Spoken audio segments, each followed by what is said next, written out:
need to see this place."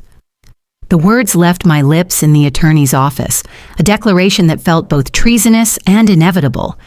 David's final plea was a ghost in my ear, his hand squeezing mine with the last of his strength. "Please don't go, Felicia. Promise me." And I had. For 2 long years, that promise was a sacred chain, but a heavy antique key and a letter in his familiar scrawl had shattered every link. The key was cold in my palm as I stood before the carved wooden gate. Crestwood Estate. The name was spelled out in wrought iron, elegant and foreboding. My heart was a frantic drum against my ribs. This was the place he forbade me from, the source of his nightmares. With a trembling hand, I turned the key. The lock gave way with a metallic shriek that seemed to tear through the silent mountain air. The gate swung inward, its groan, a warning I chose to ignore. I was betraying him. The thought was a sharp stone in my gut, but he had betrayed me first with his secrets. He'd built this second life without me, and then I saw it. Not the derelict cabin of my fears, but a stunning stone and wood mansion, nestled among ancient oaks and gardens so perfect they looked painted. My breath caught. This wasn't a place of pain, it was a masterpiece. Every detail from the winding stone path to the freshly stained eaves whispered of David's meticulous care. His hands had been here, his love poured into this soil, and I had never felt more distant from the man I called my husband. What was inside? What could be so terrible that he needed to keep me away from such beauty? A monster, a second family. My imagination, fueled by grief and confusion, conjured every dark possibility. The front door loomed before me. The same key slid into the lock. A soft, final click. I pushed it open and stepped into the secret heart of my husband, and my world stopped. It wasn't a monster. It was me.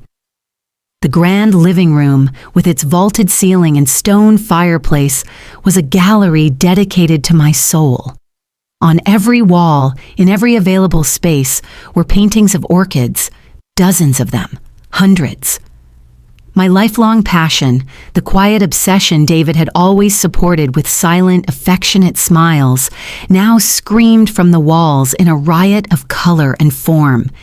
He hadn't built a secret life. He had built a shrine to me, and there, on a table bathed in the afternoon light, sat a silver laptop. A single perfect white orchid rested on its lid, a silent summons. Before I could take a step, the sound of tires on gravel ripped through the silence. Harsh, real, and threatening. I rushed to the window. A black SUV was parked behind my car. 3 men got out, their faces cruel echoes of David's, the same straight nose, the same eyes, but hardened by a greed my husband never possessed. The Sterling brothers had arrived. I slammed the door shut, my heart trying to beat its way out of my chest. They approached the porch with the swagger of men who believed they owned everything they touched. "Mrs. Felicia!" The oldest one, Roland, pounded on the door, his fist like a hammer against my sanity. "We know you're in there. We need to talk." His voice had the same tight cadence David's did when he was stressed, but twisted, corrupted. I stayed silent, frozen.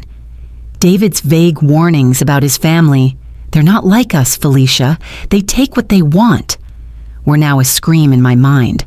The pounding came again, more insistent. "Felicia, I'm Roland Sterling, David's brother.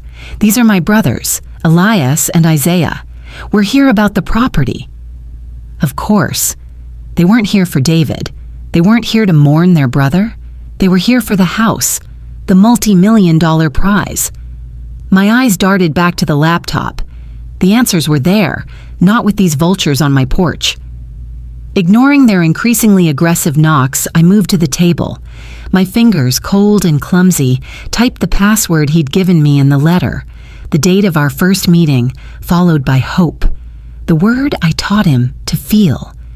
The screen bloomed to life, opening a folder named For Felicia. Inside, hundreds of video files neatly dated, a video for every day of the first year without him. My hand trembled as I clicked the first one. David's face filled the screen. Not the pale, gaunt ghost from the hospital, but my David. Healthy, his eyes crinkling with that familiar, gentle smile. A sob caught in my throat. "Hello, my love." His voice was a balm in a wound. "If you're watching this, it means I'm gone, and you came to Crestwood despite my years of begging you not to." He gave a wry, knowing smile. "I should have guessed you wouldn't resist, especially after Harrison told you about the house." He knew me. Even now, from beyond the grave, he knew me perfectly.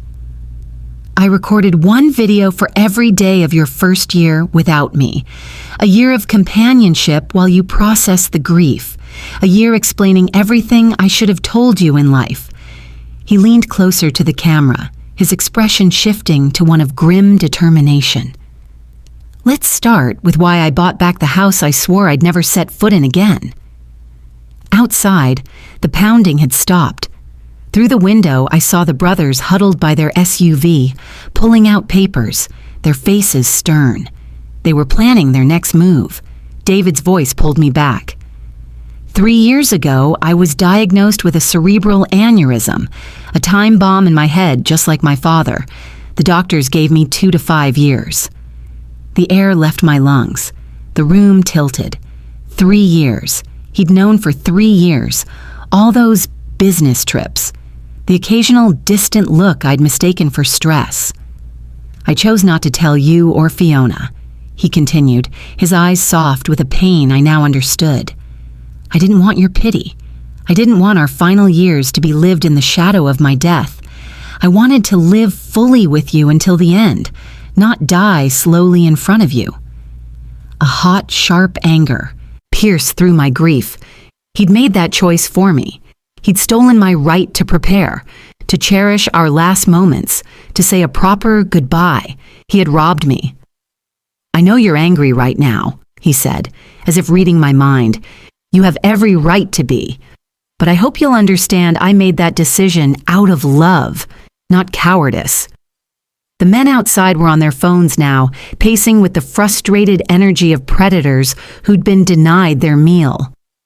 "When I got my diagnosis," David went on, "I decided to use the time I had left to create something meaningful for you. You've always talked about having a space, a sanctuary just for yourself, to cultivate your orchids. So I found the last place anyone would expect me to go, the house I ran from at 18. He leaned in, his gaze intense. "What my brothers don't know is that I legally bought this house from my father before he died. The old man was bankrupt, drowning in gambling debts. He sold it to me for a pittance, desperate for cash, and made me swear not to tell my brothers, who still thought they'd inherit it. So that was it. The legal challenge was built on a lie. They thought this was their stolen inheritance, when in truth, their own father had sold them out. The house was in ruins when I bought it, Felicia, just like my childhood here. But this time I had the resources to transform it.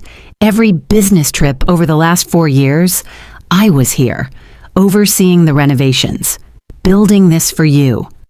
Outside, Roland was holding a document up against the window pane for me to see, some kind of court order.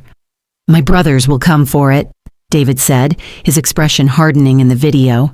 "They never wanted this place until last year when the resort project was announced. Suddenly, the worthless property they'd mocked me for buying became a gold mine. They will try anything to take it from you." One of the brothers, Elias, hung up his phone, a triumphant smirk on his face. "In the bottom drawer of this table," David said, "is a blue folder. It contains all the legal documents you need. The house is unquestionably yours. I made sure of it." His face softened again, the love in his eyes so palpable it made my chest ache. "But Felicia, whether you keep it or sell it, that choice is entirely yours. I built this place for you. I filled it with beauty for you, but I don't want it to become a burden." A police cruiser was now rolling up the driveway. The brothers watched its approach with smug satisfaction. "One last thing," David said. In the conservatory behind the house, you'll find the rare orchid collection I spent years cultivating. The team I hired will continue to care for them. Whether you are here or not, they are my final gift to you." The video ended, freezing on David's smiling face just as the knock on the door resumed. This time it was harder, official. "Mrs. Sterling, County Sheriff's Deputy, we need you to open the door, please." With a deep, shuddering breath, I closed the laptop. I bent down, opened the drawer, and my fingers closed around the thick blue folder. David's armor, his final protection. As I stood, my cell phone rang. "Fiona, our daughter." I answered, my voice tight. "Fiona, this isn't a good time." "Mom." Her voice was sharp with confusion and irritation. "Why didn't you tell me about Dad's house? Or the developer? My uncles just called me. They said they'd offer me a fair deal if I helped them contest the will. What the hell is going on?" They'd gotten to her. So fast. The perception ignited something fierce and primal inside me. This wasn't just an attack on me anymore. They were trying to manipulate my grieving daughter. "I'll explain everything later, I promise," I said, my eyes fixed on the deputy outside. "But Fiona, listen to me. Do not sign anything. Don't agree to anything. Those men are not our friends."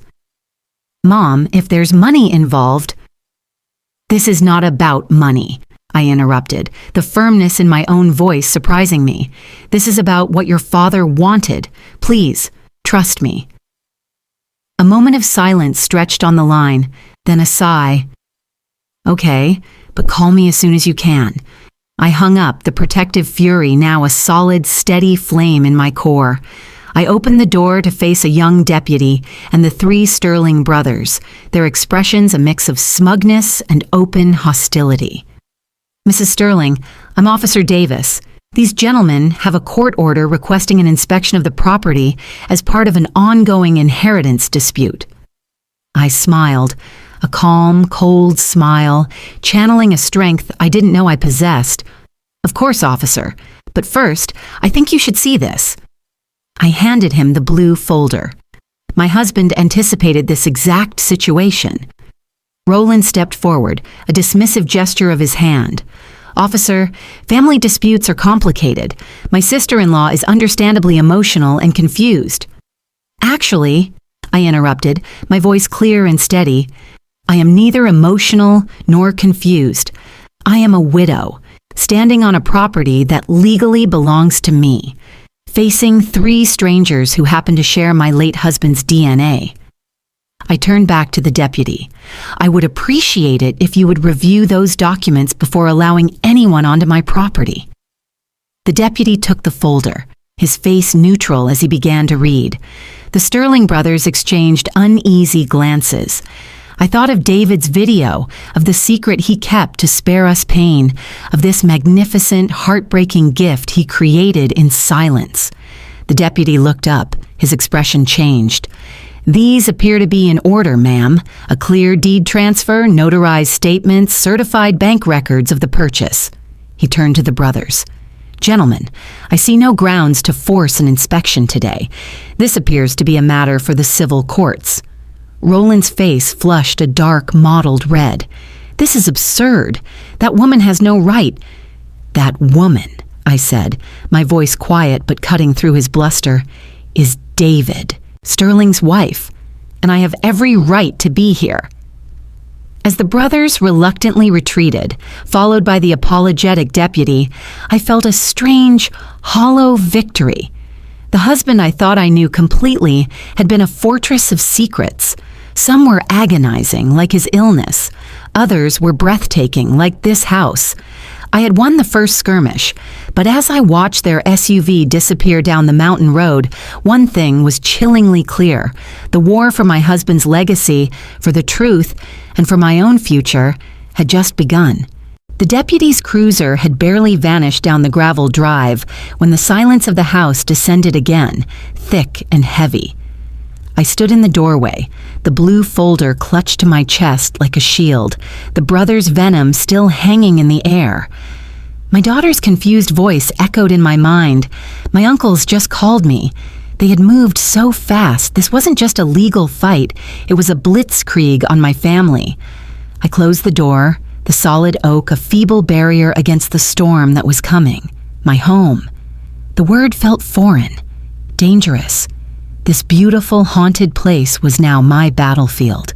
Sleep was impossible. The house, for all its beauty, was a labyrinth of questions.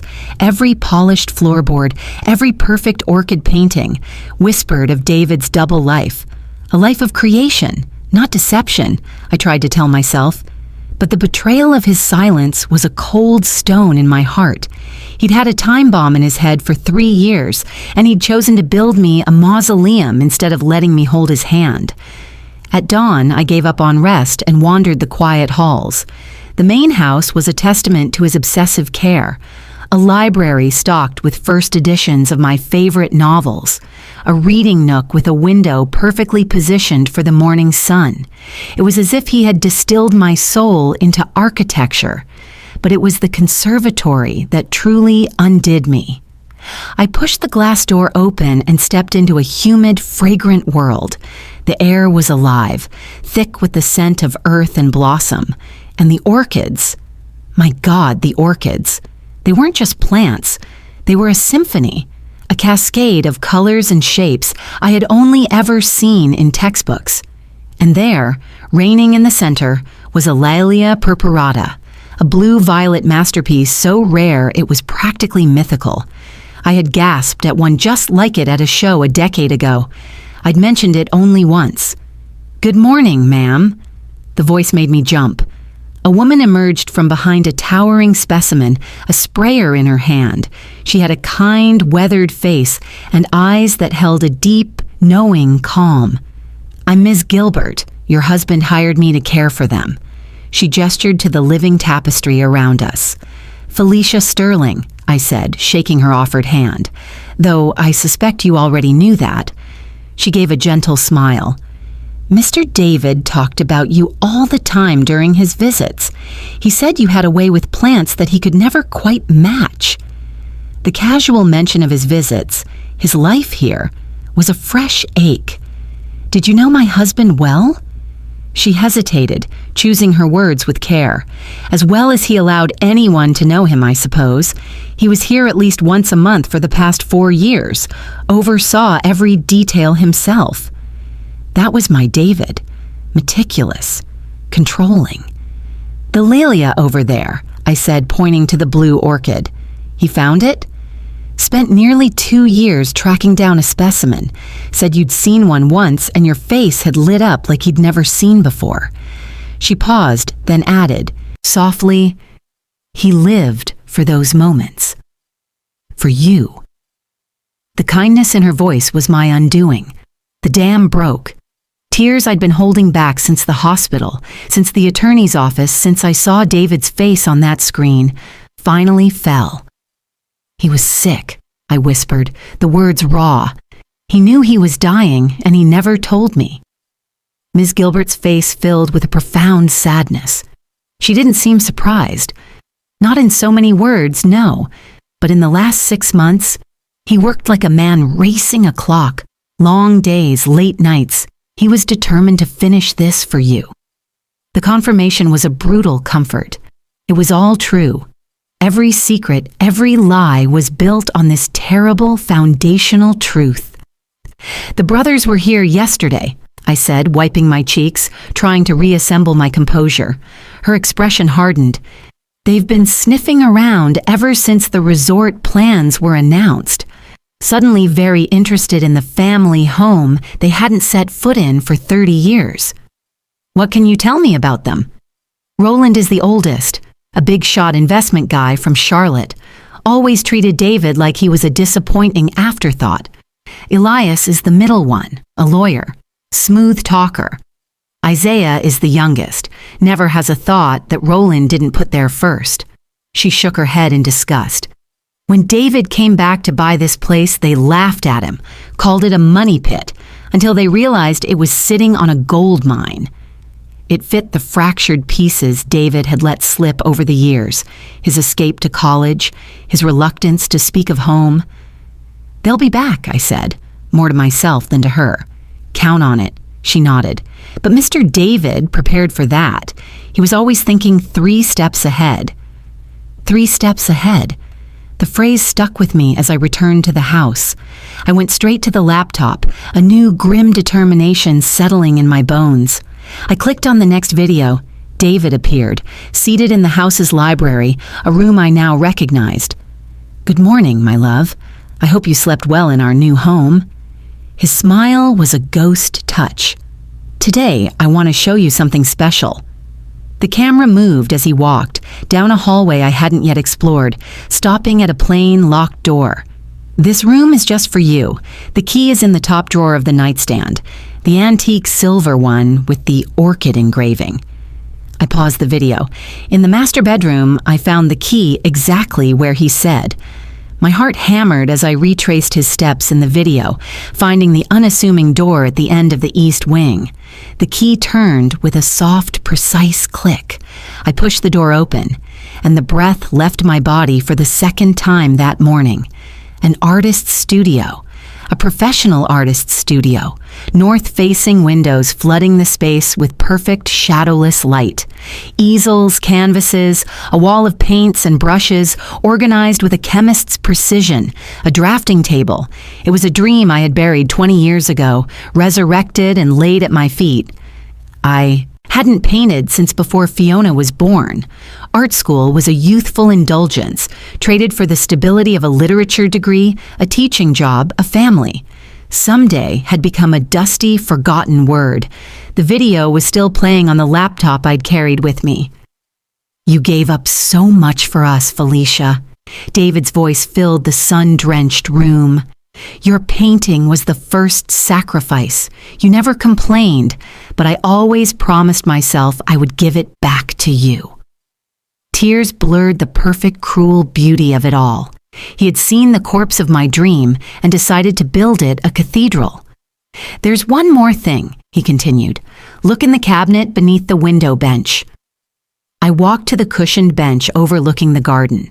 Beneath it, almost invisible, was a small recessed cabinet. Inside was a flat archival box. My hands trembled as I lifted the lid, and I fell to my knees.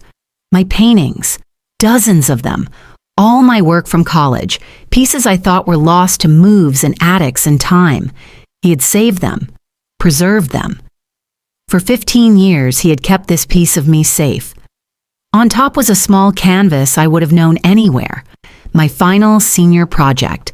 A self-portrait of a young woman staring out, her eyes blazing with a future full of possibility. David had asked to keep it the day I finished it. A handwritten note was tucked into the frame. "She's still in there, Felicia. The woman who painted with such passion. I've given you the space. The rest is up to you." I pressed the note to my chest, overwhelmed by a love so vast and a loss so profound I thought they might tear me in two. He had been the curator of my forgotten self. The sound of tires on gravel was like a gunshot. From the studio window I saw 2 SUVs, the brother's black one, and behind it a familiar red Jeep. Fiona, my daughter, was here. And by the way she confidently stepped out and walked straight to her uncle's, a smile already on her face, it was clear. The blitzkrieg had found its most vulnerable target. I watched, frozen as my daughter, with David's dark hair and my stubborn chin, shook hands with the uncles she'd never met. She was laughing at something Roland said. The fragile piece I'd found in David's posthumous gifts shattered into a million icy shards. My phone buzzed, a text from Fiona. "I'm here with Uncle Roland and the others. Coming in now. We need to talk." Uncle Roland. The familial term, after less than a day, felt like a knife in my back. They entered without knocking, Fiona using the privilege of a daughter, the brothers following like sharks in her wake. "Mom." She hugged me briefly, her body tense, then pulled away, her eyes already cataloging the stunning living room. This place is insane. Why did Dad never tell us about it? Before I could answer, Roland stepped forward, his conciliatory mask firmly in place. Felicia, I think we got off on the wrong foot yesterday. We were surprised just as you were. His tone was slick, but his eyes were still calculating. Elias held his leather folder. Isaiah lingered silently. Fiona, I said, ignoring Roland completely. I thought we agreed you wouldn't engage with your father's brothers until we talked. She had the decency to blush. They called again this morning with a really reasonable proposal. I thought I should hear them out in person. Her chin lifted in that defiant way I knew too well. Besides, they're my family too. Family you didn't know existed until yesterday, I reminded her gently. Only because Dad kept them away from us, she shot back, her voice rising. Just like he kept this place from us. Doesn't that seem strange to you, Mom? What else was he hiding? The question landed like a blow, striking directly at the secret of his illness. Your father had complicated relationships with his brothers, I said carefully. He had his reasons. Roland waved a dismissive hand. Ancient history, Felicia. Brothers fight. What matters is moving forward together. Exactly, Fiona nodded, her earnestness breaking my heart. Uncle Roland explained everything. This house has been in the Sterling family for generations. Dad bought it from Grandpa, but it was always meant to be shared. It's about legacy. I looked at my daughter, this brilliant, grieving young woman, being fed a carefully crafted story. And this sudden interest in the legacy has nothing to do with the multi-million-dollar resort being built next door. Elias stepped forward, opening his folder. The real estate situation is one facet of a complex legal picture. We've prepared a settlement offer that honors David's wishes while recognizing the Sterling family's historical claim. We're prepared to be very generous, Roland added, placing a paternal hand on Fiona's shoulder. 1/3 for you, Felicia. 1/3 for Fiona. 1/3 divided among us, the brothers. Everyone wins. Fiona looked at me, her eyes pleading. It makes sense, Mom. We don't need this huge place. We could sell, walk away with millions, and Dad's family stays united. Your father, I said, my voice dangerously quiet, my eyes locked on Roland's, specifically left this property to me, not to you, not to his brothers. Out of confusion and misplaced sentimentality, Roland countered smoothly. David wasn't thinking clearly in his final years. A white-hot flash of anger burned through me. My husband was perfectly lucid until the day he died. Then why all the secrecy? Isaiah spoke for the first time, his voice a soft, sharp needle. Why hide the purchase from his wife and daughter? Why the elaborate arrangements with the attorney? Those aren't the actions of a rational man. I thought of the videos, the studio, the orchids, every detail meticulously planned with love and foresight. Mom, Fiona said, her voice softening into a plea. I know this is hard, but this proposal makes financial sense. We'd both be secure. The door opened and Ms. Gilbert stood there, her face etched with concern. Is everything all right, Mrs. Sterling? I saw the cars. The brothers turned, their irritation plain. This is a private family matter, Roland snapped. Ms. Gilbert is my employee, I said, my voice like steel. She is welcome in my home. Actually, Elias interjected, her employment is among the disputed assets pending the resolution of our claim. Ms. Gilbert didn't flinch. Mr. David hired me personally. He made me promise I would look after this place, and after Mrs. Felicia, if anything happened to him. We'll be reviewing all employee contracts, Roland said dismissively. I had heard enough. I think it's time for all of you to leave. I looked at the brothers, then at my daughter. Except you, Fiona. You are always welcome to stay. You're not even going to consider their offer? She asked, incredulous. I will review any written proposal with my attorney, I replied, but I will not be pressured in my own home. Roland's mask finally slipped. This property is worth tens of millions. We can do this amicably, or we can make things very, very difficult for you. Is that a threat? A reality check, he corrected, his eyes cold. You're a literature professor. We have resources. David may have had good intentions, but he put you in an untenable position. I thought of the blue folder, the war room Ms. Gilbert had hinted at, the love in every brushstroke on the walls around me. I believe my husband knew exactly what he was doing, I said, my voice calm and final. Now, get out. Fiona, I added, you're welcome to stay for lunch. She looked torn, her gaze darting between me and her newfound allies. I think I'll go with them for now. We have more to discuss. She kissed my cheek quickly. Just think about it, Mom. Please. I watched them leave, a hollow emptiness opening inside me. In 24 hours, they had turned my daughter into a weapon. Miss Gilbert waited until the cars were gone. Mrs. Sterling, she said, her voice low and serious, there's something you should know. Something your husband asked me not to mention unless it became absolutely necessary. What is it? It's about the true extent of this property, she said, glancing around as if the walls themselves were listening. And what's really hidden here? She gestured toward the conservatory. We should walk. Some things shouldn't be discussed inside. As I followed her out into the garden, the beautiful sanctuary felt like a fortress under siege. David had prepared for a battle. But had he prepared me to fight it alone, with my own daughter on the other side of the wall? Ms. Gilbert led me past the vibrant conservatory, toward a weathered tool shed that seemed deliberately untouched amidst the property's renovations.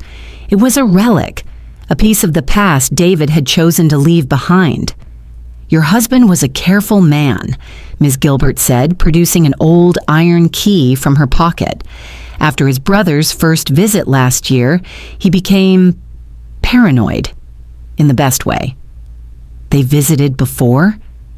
The revelation was another small betrayal, another secret.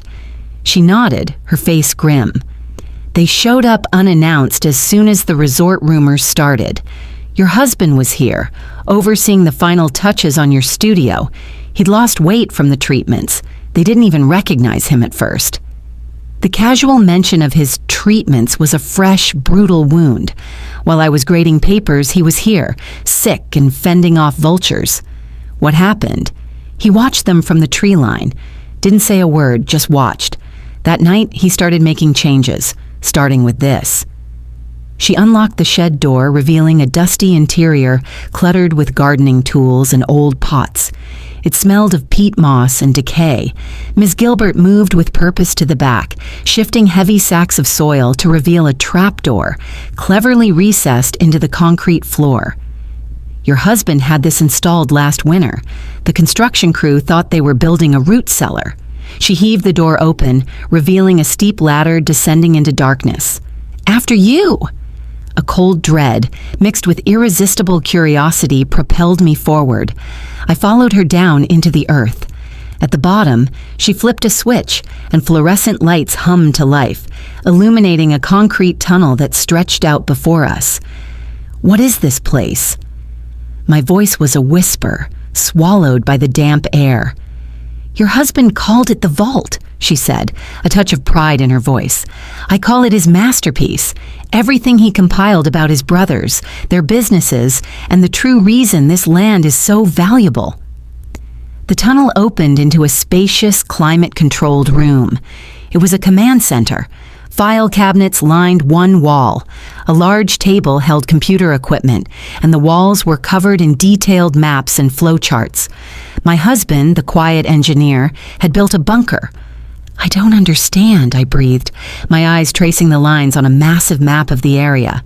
David knew about the resort. Not at first, Ms. Gilbert explained. He bought this place for you, pure and simple. But about 2 years ago, when Summit Resorts began their initial surveys, he hired a private consultant. They uncovered something the developer was trying to keep quiet until all the land was secured. She pointed to the map. Red markings showed the publicly announced resort, but then, in a different color, a much larger area was outlined, sprawling across the western portion of our property.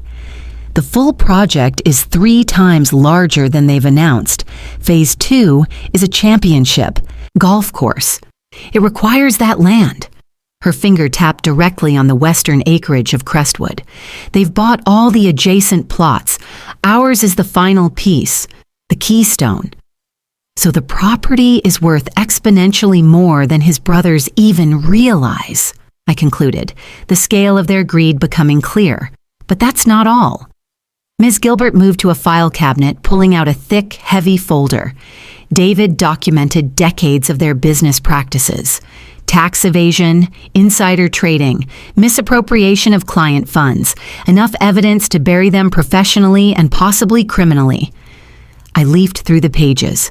It was all there, in David's meticulous handwriting and neat printouts, a lifetime of their corruption, compiled as my shield. He built me an arsenal. He knew they would come, she said softly. He wanted you to have every possible advantage. I thought of Roland's smug confidence, of Elias's legal posturing. He anticipated everything. Not everything, Ms. Gilbert corrected, her gaze knowing. He didn't expect them to get to Fiona so quickly. The memory of my daughter choosing their side was a physical pain. They're offering her a connection to him, a shared history. It's a powerful lure for a grieving girl. She's lost her father, Ms. Gilbert agreed.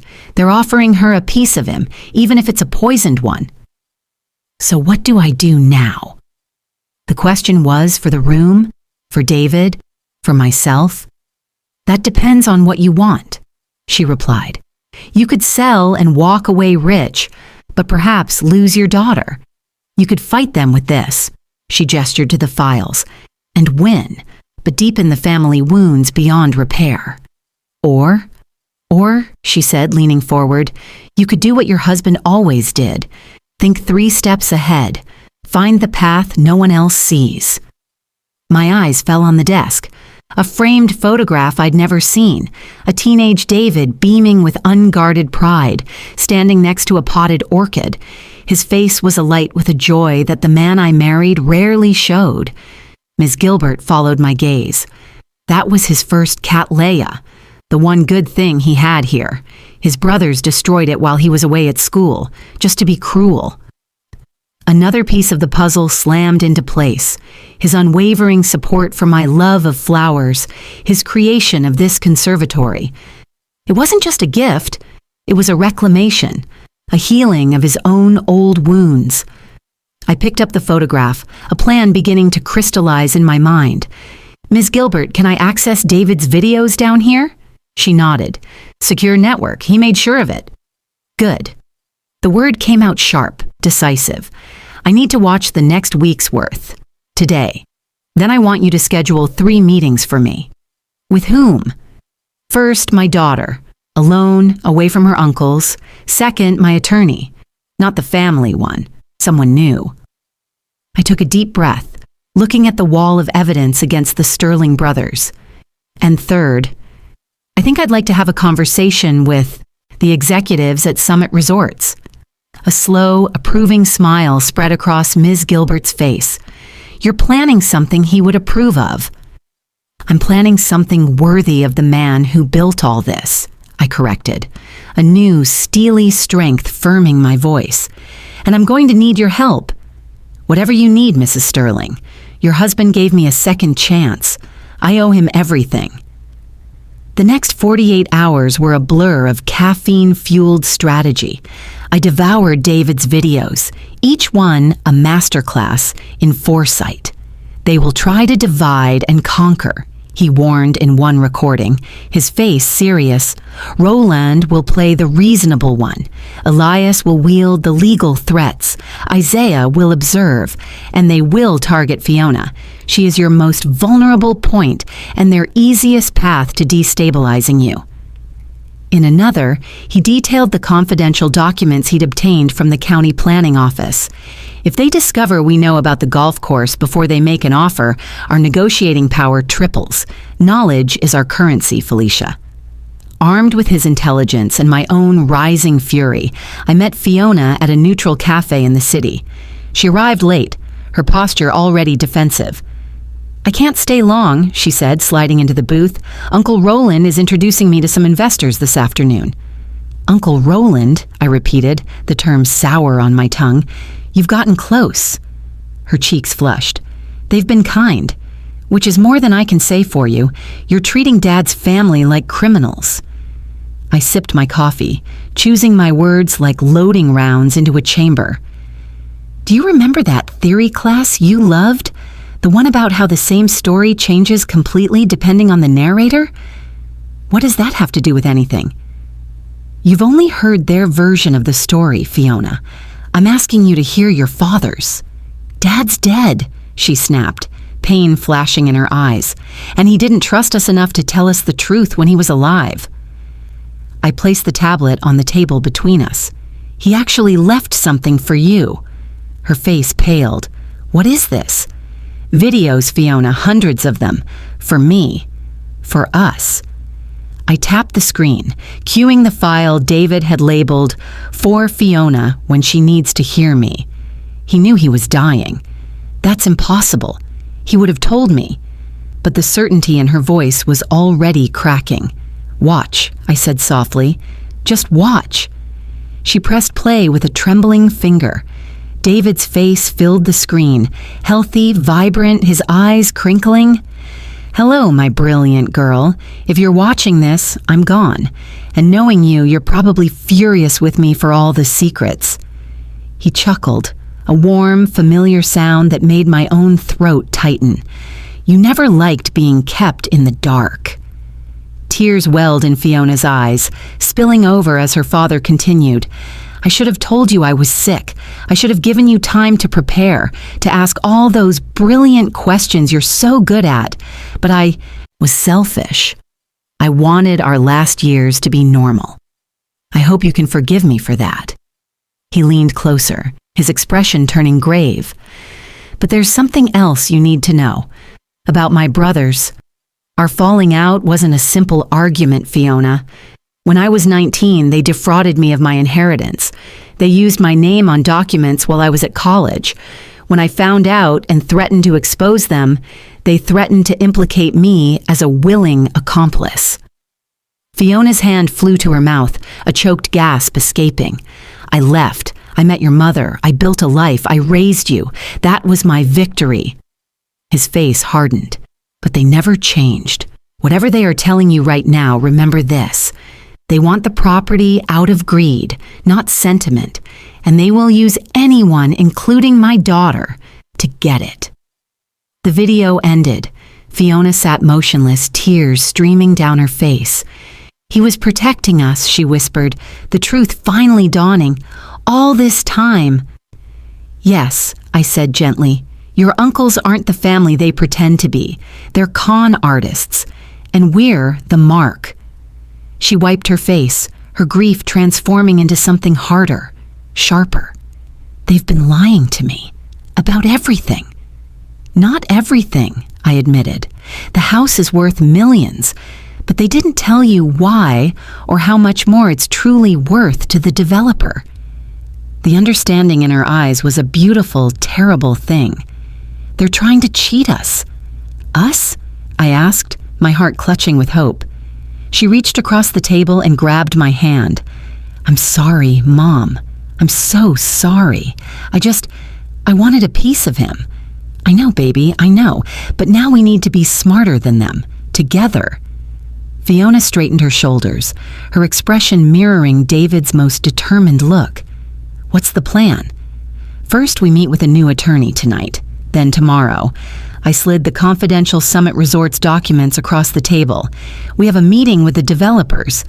Her eyes widened as she scanned the pages. "The golf course. They don't know we know." "Exactly. They think they're dealing with a confused widow and a manipulated daughter.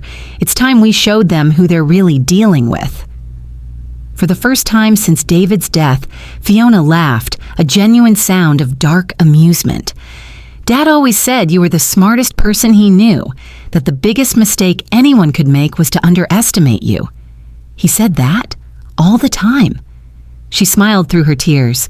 He said beneath the quiet professor was a general. As we left the cafe, a united front, I felt the tide of the battle turn. The Sterling brothers, in their arrogance, had united us.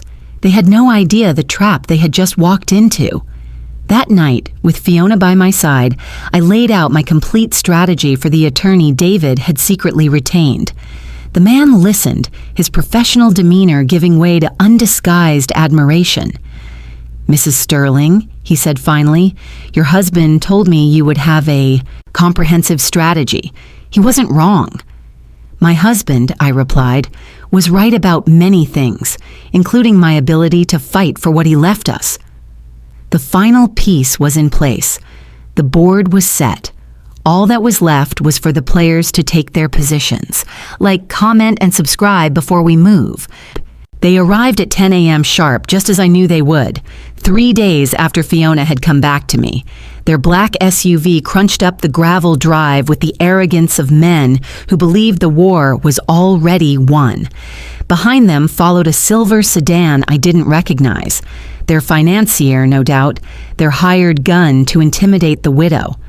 I watched from the study window, dressed not in the soft, grieving clothes they expected, but in a sharp, tailored suit. Appearance is a weapon. Today, I was going to war. "They're here," I said. Fiona stepped out of the library looking every bit her father's daughter in a crisp navy dress, his favorite watch on her wrist. "Ready?" she asked, a mix of nerves and fire in her eyes. "Always." Ms. Gilbert appeared in the doorway. "The others are ready in the dining room." The doorbell rang. Showtime. Ms. Gilbert opened the door with practiced calm. "Good morning, gentlemen. Mrs. Sterling and Fiona are waiting for you in the dining room." They filed in, Roland leading with a smug, proprietary air. Elias with his legal folder, Isaiah the silent shadow, and behind them, the man in the expensive suit, oozing corporate condescension. "Felicia." Roland nodded, his smile a thin, predatory line. "We appreciate you agreeing to meet. This is Mr. Chen from Sterling Investments. We thought a financial expert would help us clarify the property's potential."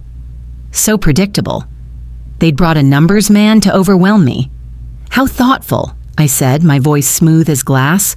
"I've prepared the dining room. This way."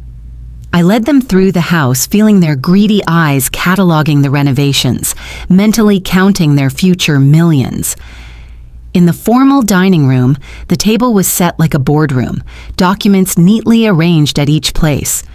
"Please sit," I gestured. "We have much to discuss." As they settled into their chairs, confidence still plastered on their faces, I remained standing at the head of the table. "Before we begin," I said, picking up a remote, "I'd like to thank you for your previous proposal. It was illuminating." Roland's smile widened. He thought I was capitulating. "We're glad you saw reason. With Mr. Chen's expertise, we can structure the most advantageous division of assets." "Division," I repeated, pressing a button on the remote. A hidden screen descended from the ceiling with a soft whir. "Yes, that's precisely what I want to discuss." The brothers exchanged surprised glances. They hadn't expected a presentation. "If you'd direct your attention to the screen." I clicked the remote again. A detailed survey map of Crestwood filled it. "This is the full 25-acre property, not the 10 acres you so generously included in your fair offer." Elias shifted uncomfortably. "The western portion is undevelopable preservation land. We excluded it for simplicity." "How considerate," said, my voice dripping with irony. I clicked again. The map was now overlaid with the full color-coded plans for the Summit Resorts project, including the secret Phase 2, except for one detail. Mr. Chen straightened in his chair, his professional mask slipping as he leaned forward, his eyes glued to the projected golf course that sprawled directly over the undevelopable land. As you can see, I continued calmly, Phase 2 extends almost exclusively over the western portion of my property. The land you tried to convince me was worthless. Roland's face flushed a blotchy red. Those are speculative plans. Our analysis clearly shows...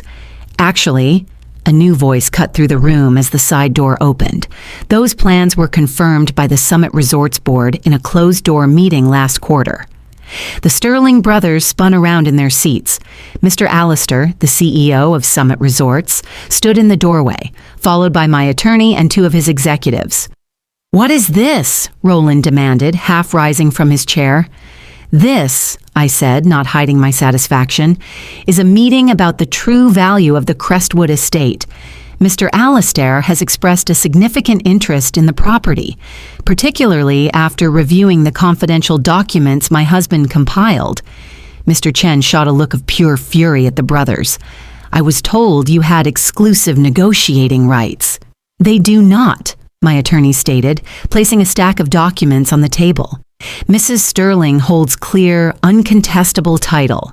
The documents these gentlemen showed you are legally frivolous." Roland slammed his hand on the table. "This property has been in the Sterling family for generations. David had a moral obligation." "Moral obligation?" Fiona's voice cut through the room, sharp and clear. She stood, her gaze fixed on her uncles. "Like the moral obligation you had when you defrauded my father of his inheritance, when you forged his signature, when you threatened to frame him if he exposed you." The brothers froze. The color drained from Roland's face. The trap had sprung. "What is she talking about?" Mr. Chen asked, his voice tight. "Perhaps this will clarify."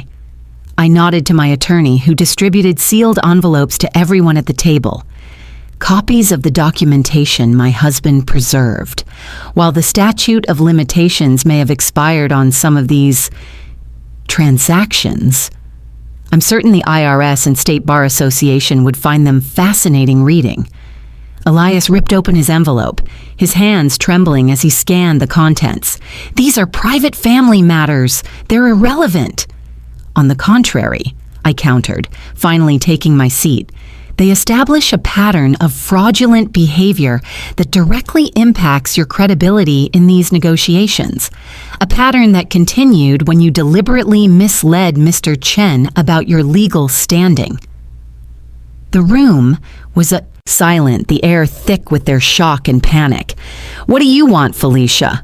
Roland finally growled, his facade in ruins. "I want you to leave this property and never return," I said, my voice cold and flat. "I want you to drop all legal challenges and cease all contact with my daughter. In exchange, these documents remain private." Mr. Chen stood so fast his chair screeched. "My involvement here was based on fraudulent representations. Mrs. Sterling, you will be hearing from my legal department. Gentlemen," he spat the word at the brothers, "you will be hearing from mine." He turned and strode out, the sound of the front door slamming echoing through the house. Roland watched him go, his face a mask of pure rage. "You have no idea what you're doing, Naomi. The development costs for that land are astronomical, the engineering alone." "Actually," Mr. Allister interjected smoothly, "Summit Resorts has pioneered new, cost-effective techniques for precisely this terrain. We are prepared to make Mrs. Sterling an offer that reflects both the challenges and the exceptional strategic value of this entire property." The meeting continued for another hour, their planned ambush transformed into my total victory. When the Sterling brothers finally slunk out, defeated and legally bound by the agreement my attorney placed before them, the future of Crestwood was secure. As their car disappeared, Ms. Gilbert appeared at my side. "He would be proud," she said softly. "You fought with his mind and your heart." I watched the dust settle on the road, feeling not triumph, but a profound, weary peace. "We're not finished yet," I replied. Weeks turned into months. The settlement with Summit Resorts was finalized. Not a simple sale, but a complex agreement that preserved the heart of the property, funded the conservatory in perpetuity, and secured our future. Fiona stayed, and we fell into a new rhythm, watching David's videos each morning, finding strength in his posthumous guidance. One evening, as we sat on the porch, watching the sunset paint the sky in hues of orange and purple, Fiona turned to me. "Did you have any idea about any of it?" I thought of the last few years, the small signs I'd missed. He started living more urgently, less someday, more today. I just thought he'd finally learned to stop procrastinating. "He was building his legacy," she said, the understanding still fresh in her voice. "No," I corrected gently, looking out at the land he'd transformed. "He was building ours." The biggest change was in me. I started painting again. At first my hands were clumsy, the brush feeling foreign. But in the studio David built, surrounded by my rescued past, the muscle memory slowly returned. I was working on a portrait of the rare blue orchid when Fiona brought me the laptop. "This one's different, Mom. It's titled For When Felicia." Juan paints again. Alone in the sun-drenched studio, I pressed play. David appeared sitting in this very room when it was still empty. "Hello, my love. If you're seeing this, you found your way back. You picked up the brush." His smile was so full of love, it stole my breath. I've been thinking about legacy. Most people think of children or wealth or achievements. But the truest legacy is the space we create for those we love to become more themselves. He gestured around the empty room. "I can see it in my mind, full of light in your creations. I structured everything to give you freedom, Naomi. Financial security, protection from my brothers, this space. But what you do with that freedom, that is your legacy to build, not mine." He leaned forward, his gaze intense. "I have one request. In the storage closet, there's a large blank canvas.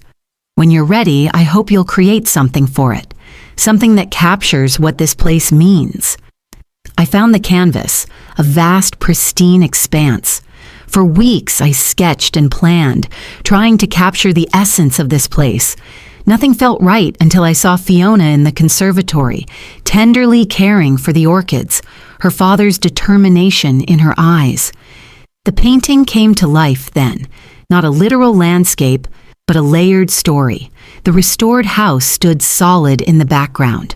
Overlaid upon it, like ghosts, were translucent images of the derelict house David bought and the home of his painful childhood. Weaving through these layers of time were three figures: a woman, a young woman, and barely visible behind them, a man holding a blue orchid, offering it to them both. When it was finished and hung in the great room, Fiona stood before it, tears in her eyes. "It's Dad," she whispered, "and us, the past, the present, and the future of this place." "Legacy," I said, putting my arm around her. "Not what we leave behind, but what moves forward." I thought the battle was over, but legacy, I've learned, has a way of circling back. The doorbell rang on a rainy afternoon. Ms. Gilbert met me in the hall, her expression cautious. "Roland is here. Alone." I felt my body tense. "Does he have papers?" "No, he looks different." I found him on the porch, thinner, the arrogance gone from his posture, replaced by a weary slump. "Felicia, thank you for seeing me. What do you want, Roland? I'm not here to fight." He stared out at the dripping gardens. "I'm here to apologize."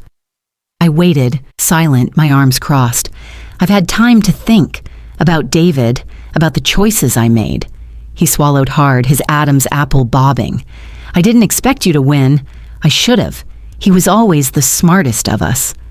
He met my gaze, his eyes hollow. "That's not an apology.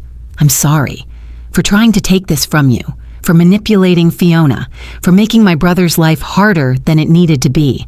Why now?" "I have cancer," he said, the words simple and stark. "Stage 4. It reframes things.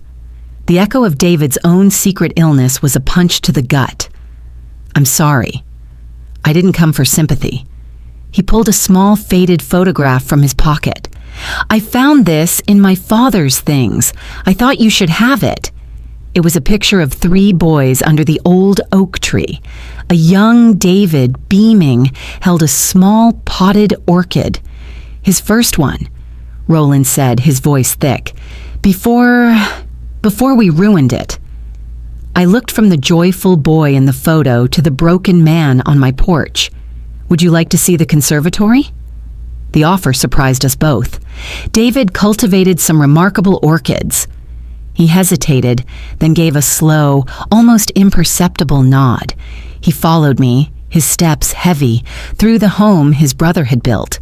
As we walked among the vibrant, living flowers, I saw him not as a villain to be defeated, but as a man finally facing the ruins of his own life. I'll never know if his remorse was genuine or just another calculation. But as I watched him drive away, something at Crestwood settled. A final chapter closed. That night, I watched David's last video. "This is the end of our daily journey, my love." He smiled, a deep peace in his eyes. "But it's not the end of us. We continue in the decisions you make, in the love you share with Fiona, in the beauty you create. The house I feared has become your home. The secret I kept, your strength. The promise I asked you to make has become your freedom." His face was full of a boundless, unwavering faith. "Never forget, Felicia. You were always the strength. Until someday, my love." The screen went dark. In the profound silence, I felt not an ending, but a beginning. The house he asked me never to visit had become my sanctuary. His secrets had forged my resilience.